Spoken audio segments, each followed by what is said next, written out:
At our 20th anniversary dinner, I excused myself to use the restroom and overheard my wife tell her brother on the phone, "I've already transferred most of his inheritance to accounts he can't access." But this morning, she was screaming outside my house. I'm typing this from my bedroom with the blinds closed while my soon-to-be ex is still throwing a tantrum on my front lawn. My hands are literally shaking, but I need to get this out before I explode. Bear with me, this is going to be a long one. So yesterday was our 20th anniversary. 20 years with this woman. We even renewed our vows in a small ceremony at her parents' backyard that morning. Nothing fancy, just family and a few friends. Sarah looked beautiful in a simple white dress, not her original wedding gown. She'd complained last month that it didn't fit anymore. Our kids, Liam, 16, and Chloe, 13, stood next to us looking bored AF, but at least they showed up. I actually got choked up repeating those vows, talking about our journey together through good times and bad. Little did I know, right? The day started normally enough. Woke up to Sarah bringing me coffee in bed, which should have been my first clue something was off because she never does that. Then the ceremony, lunch with the in-laws, and then we had a few hours before our dinner reservation at Maggiano's Little Italy, this overpriced Italian place downtown she's been wanting to try. During those free hours, I noticed Sarah was glued to her iPhone more than usual. When I asked who she was texting, she quickly said, "Just finalizing some anniversary surprise details." With this weird smile that didn't reach her eyes, I figured maybe she was planning something special for after dinner and let it go. For context, my mom passed away 3 months ago after a long battle with cancer. Dad died last year.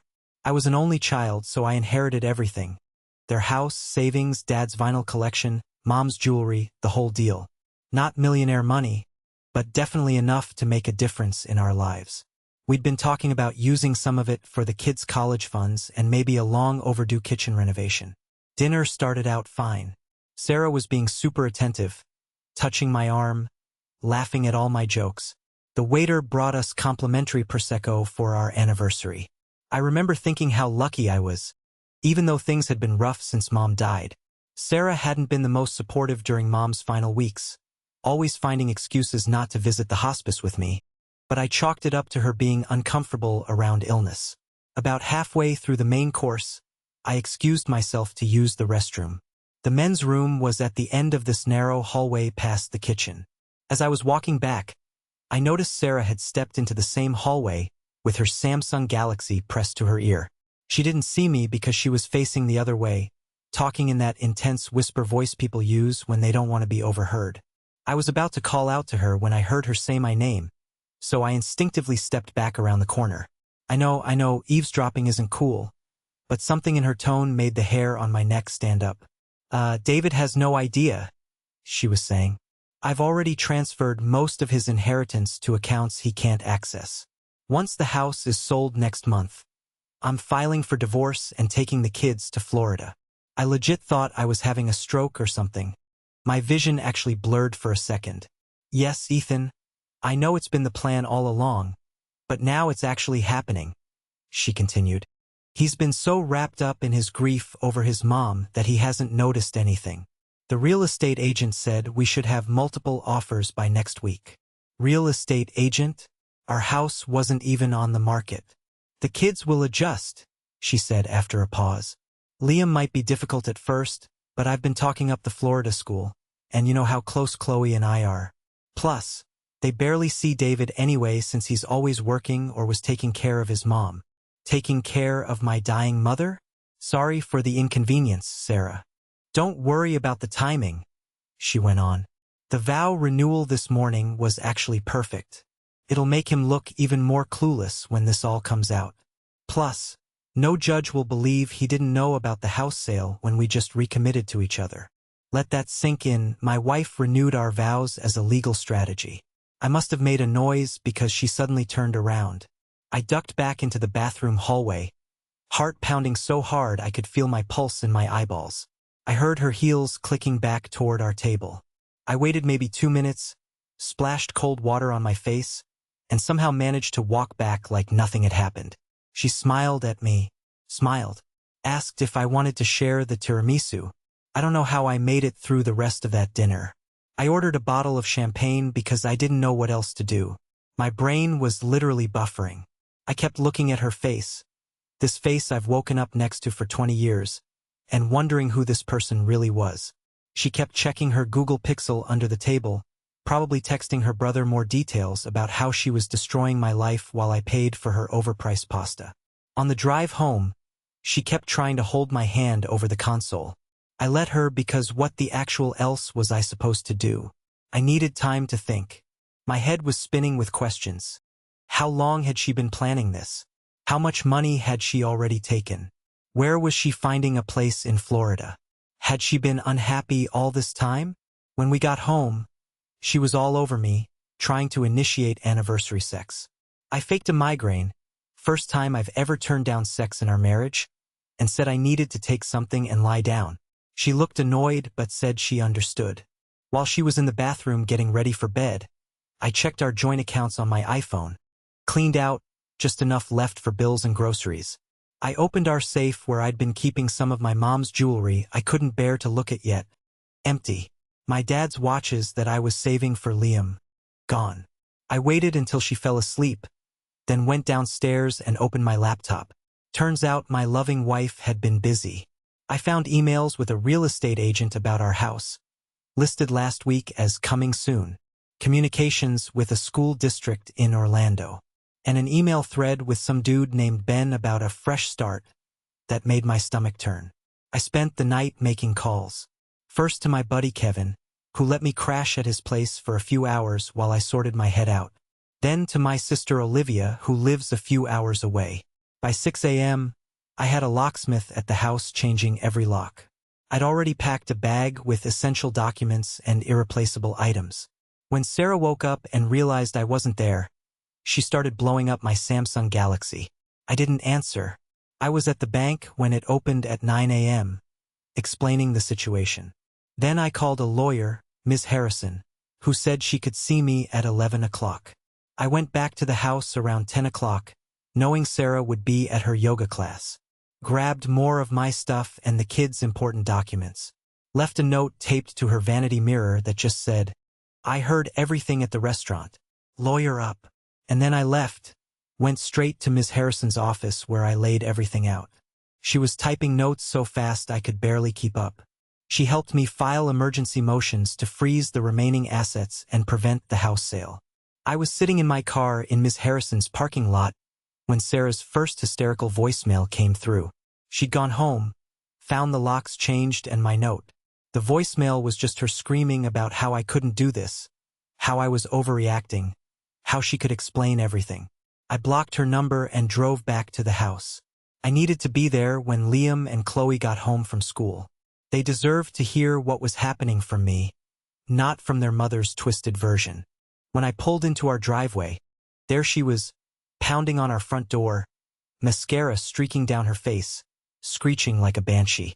She hadn't seen me yet. I sat in my car for a minute, watching this stranger who'd been planning to take everything. My kids, my house, my inheritance from my parents who worked their whole lives to leave something for their grandchildren.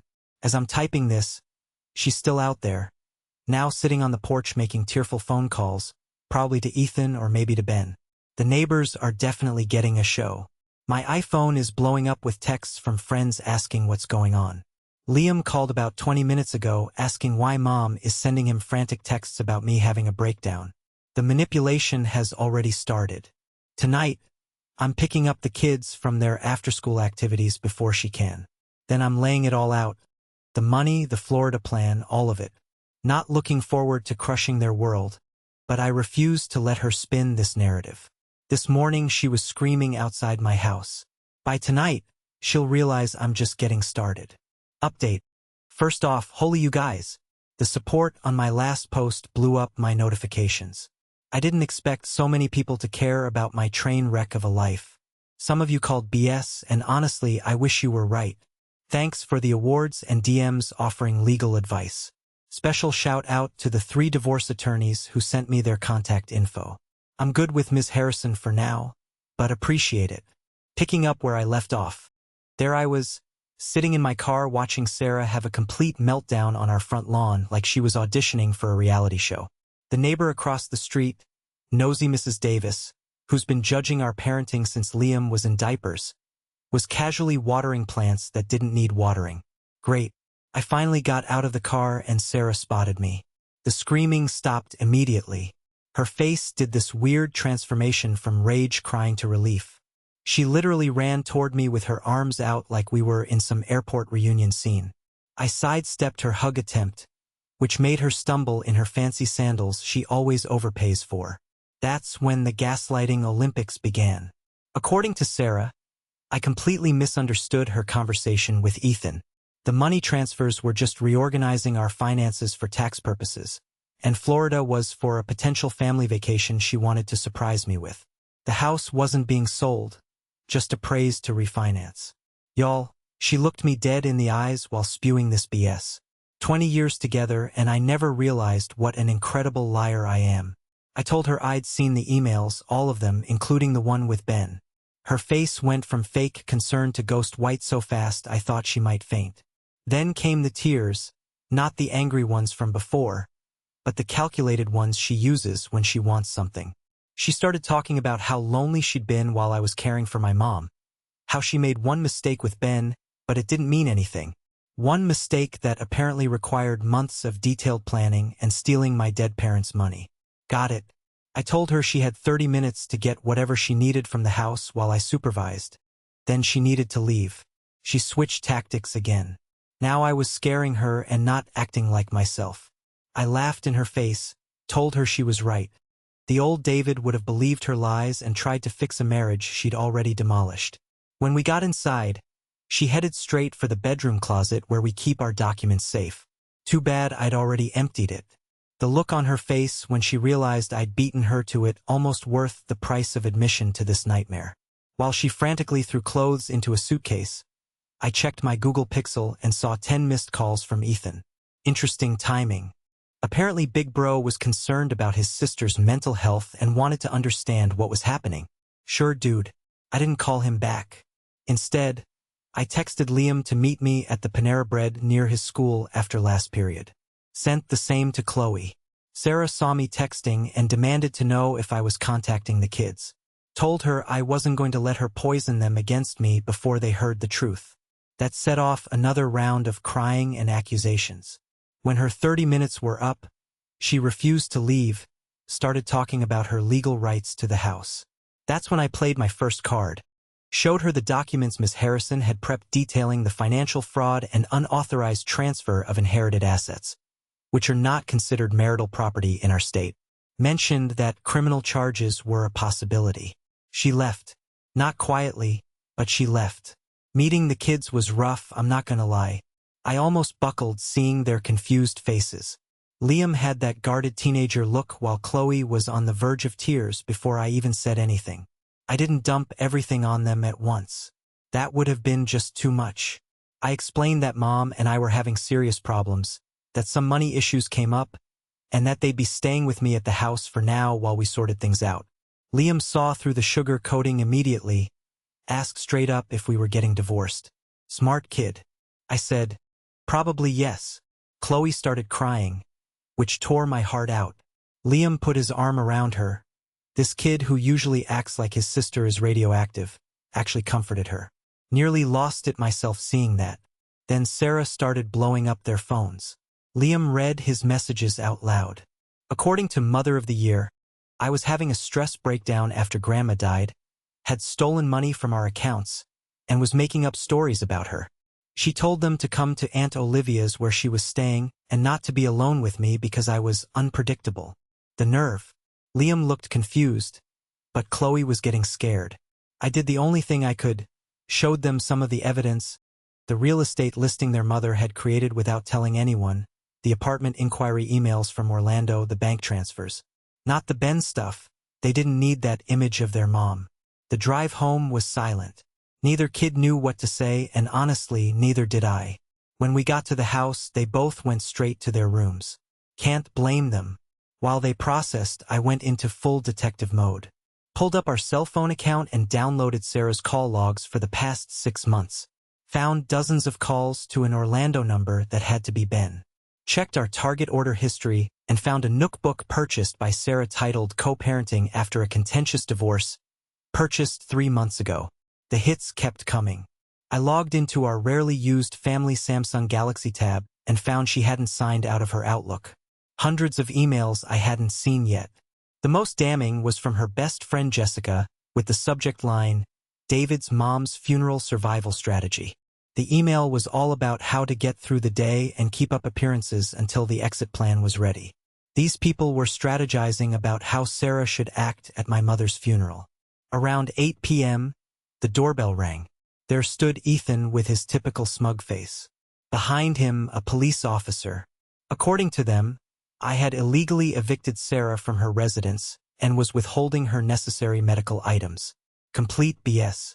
She doesn't take any regular medication. Luckily, I'd anticipated something like this. Showed the officer the deed to the house in my name only. We never added Sarah after I inherited it from my parents. Plus the documentation of financial fraud. Mentioned that my lawyer had already filed emergency orders that morning. The officer, to his credit, quickly realized he was being used for a domestic dispute and advised Ethan that this was a civil matter. As they were leaving, Ethan tried to push past me into the house. I blocked the doorway and he had the balls to threaten me. Said his sister knows things about me that would make my kids hate me forever. I laughed and told him to go back to helping his sister steal from widowers. The officer, who was still on the walkway, turned around at that. Ethan, shut up real quick. The next morning, today, I took the kids to school myself, then went to the bank again. Turns out Sarah had opened 3 new accounts I didn't know about. Because we were still married and in a community property state, the bank manager reluctantly let me see the activity. Nearly $300,000 transferred over the past 2 months, almost all of what I'd inherited. The good news, she hadn't managed to wire it out of the bank yet, just moved it to her private accounts. I showed the manager the court filing from Ms. Harrison, and they froze those accounts pending the emergency hearing scheduled for tomorrow. I was feeling pretty satisfied until I checked Instagram during lunch. Somehow, in the span of 24 hours, Sarah had contacted virtually everyone we know with her version of events. According to mutual friends' concerned messages, I'd had some kind of breakdown after Mom died, became financially abusive, and was now holding the kids hostage and making crazy accusations. Several of our friends were already taking her side, the same friends who'd smiled and taken photos at our vow renewal 2 days ago. But here's where Sarah miscalculated. She thought everyone would just believe her, because she's always been the social one in our relationship. She didn't count on my sister Olivia, who has receipts of everything. Olivia had been suspicious of Sarah's behavior during Mom's illness and had been quietly documenting things. She unleashed hell in the group chat, sharing screenshots of Sarah's apartment hunting during my mother's final days and her complaints about having to pretend to care about his dying mom. By dinner time, the tide was turning. Even Jessica, Sarah's ride or die, sent me a private message apologizing and saying she didn't know the whole story. Too little, too late, Jessica. Throughout all this chaos, I kept checking on the kids. Liam was angry but holding it together. Chloe was quieter than I've ever seen her. They'd both been texting with their mom, and I made it clear I wouldn't stop them from seeing her if they wanted to. Surprisingly, neither took me up on it. Liam actually said something that broke my heart and made me proud simultaneously. Dad, I love Mom, but I don't like who she is right now. Just as things were calming down, my iPhone buzzed with a text from an unknown number. This is Ben. We need to talk about Sarah. The look on Sarah's face when I walked into that courtroom tomorrow morning with 3 folders of evidence was going to be worth every second of our 20-year marriage. But what happened next? That's when things got really final. Final update. Sorry for the wait. Online community. These past few weeks have been intense. Finally have a minute to update while the kids are at my sister's place for the weekend. Sitting here drinking coffee from a mug Chloe made me that says, Dad, at least you're not Mom. Kids got a savage sense of humor I never knew about. So where were we? Oh right, Ben texted me. Bet you didn't see that plot twist coming. Neither did I. I stared at that message for like 20 minutes before responding.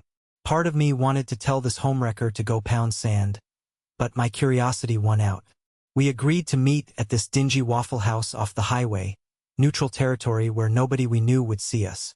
Real cloak and dagger vibes. Ben was nothing like I'd imagined based on Sarah's taste. I expected some smooth-talking Chad type. Instead, he was this ordinary-looking dude with a receding hairline and dad bod worse than mine. He looked nervous AF, fidgeting with his coffee cup like it might explode. The first words out of his mouth floored me.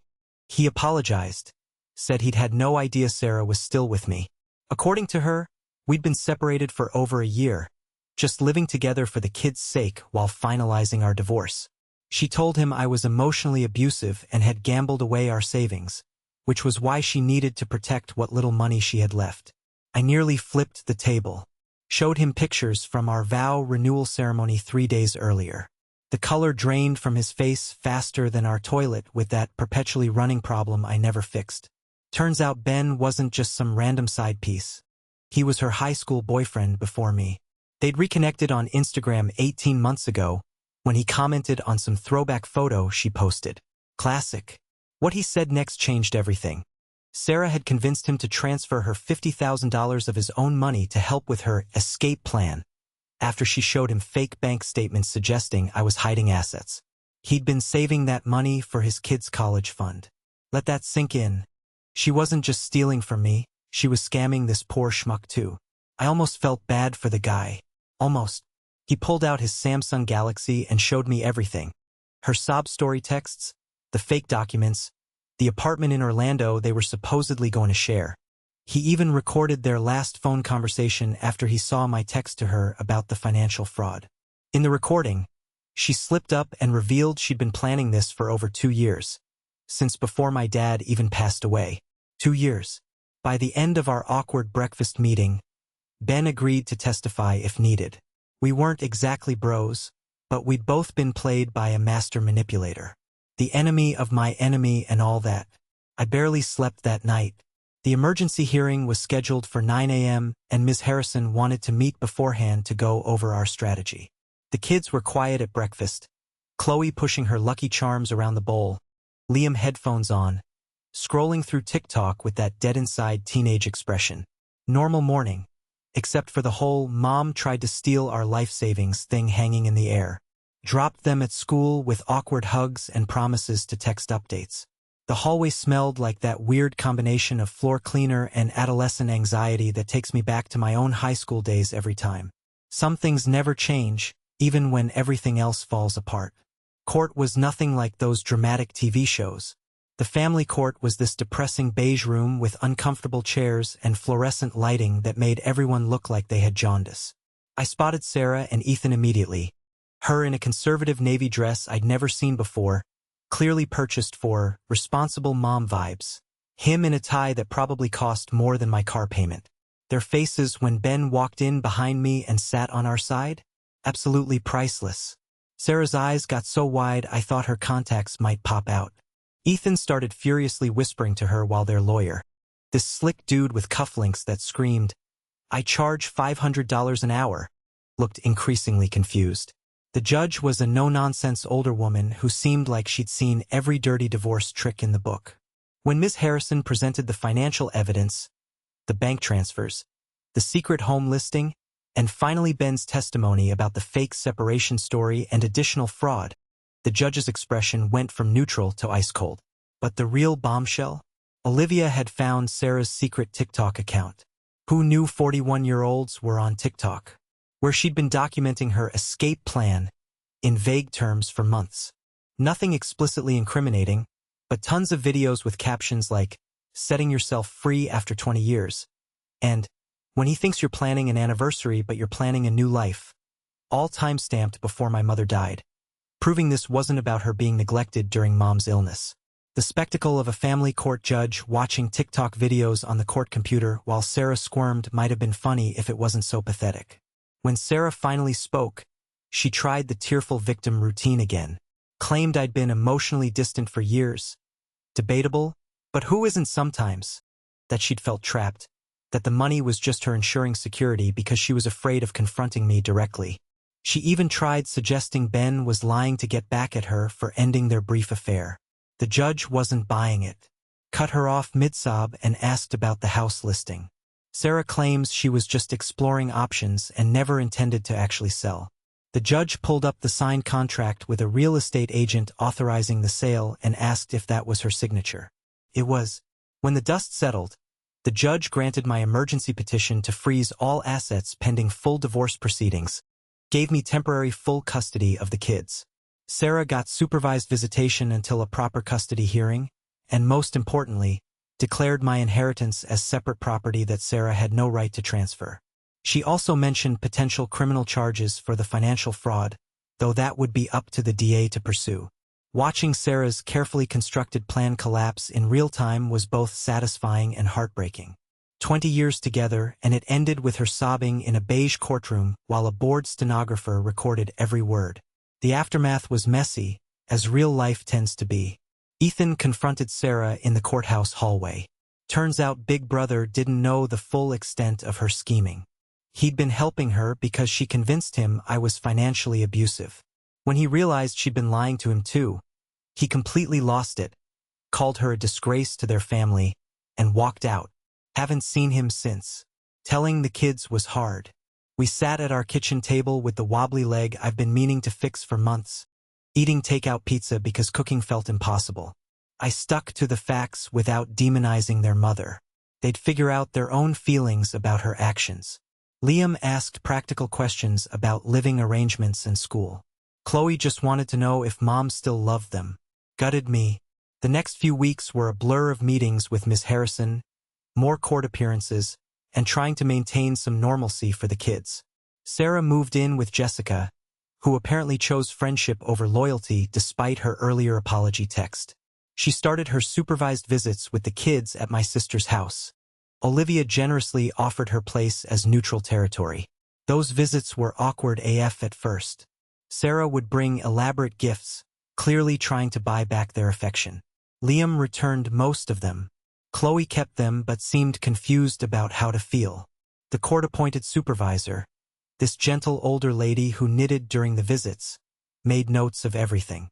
The financial stuff took longer to untangle. $320,000 of my inheritance eventually came back to me through court order. The house stayed in my name since it was inherited property. I never did find my mom's jewelry or dad's watches. Sarah claimed she'd sold them months ago. That hurt more than the money. Social fallout was weird too. Some friends ghosted us both, unwilling to pick sides. Others firmly chose Team Sarah or Team David. My buddy Kevin and his wife basically adopted us into their family dinners when I couldn't face cooking again. Liam's friends' parents started including Chloe in their daughter's mall trips. People show up for you in unexpected ways. Work was a challenge with all the court dates and emotional chaos. My boss was surprisingly understanding. Turns out his first wife pulled something similar, though with much less money. He let me adjust my hours temporarily, which was a lifesaver with a new single dad schedule. Online dating profiles started popping up as suggested friends on Instagram about 2 months after everything went down. Apparently, the algorithm sensed my newly single status. Not ready for that circus yet. Maybe not for a long time. The kids are adjusting. Liam's grades dropped initially but recovered once we got into a routine. He started spending more time in the garage with my dad's old tools, making these intricate wooden boxes, processing his feelings through sawdust, I guess.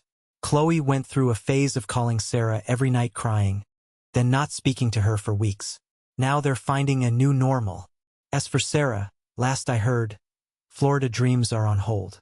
The court ordered her to stay within 50 miles until the custody arrangement is finalized. Ben ghosted her after the hearing. She's working at a TJ Maxx downtown. Ran into her once at the grocery store. Most awkward 7 minutes of my life, standing in the cereal aisle making painful small talk while people openly stared. It's been 6 months now. The divorce was finalized last week, much faster than I expected. The judge's final ruling awarded me primary custody, with Sarah getting every other weekend and Wednesday dinners. She kept her car, clothes, and personal items, while I kept the house, inheritance, and our joint savings, what was left of it. She's required to pay child support, which feels strange since she was always the one who handled our family budget. The house still feels emptier without her, despite the noise of two teenagers. Some mornings I wake up and for a split second forget everything that happened. Then reality crashes back and I have to start another day rebuilding what's left. Last night, Chloe found an old anniversary card from Sarah while looking for school supplies in my desk.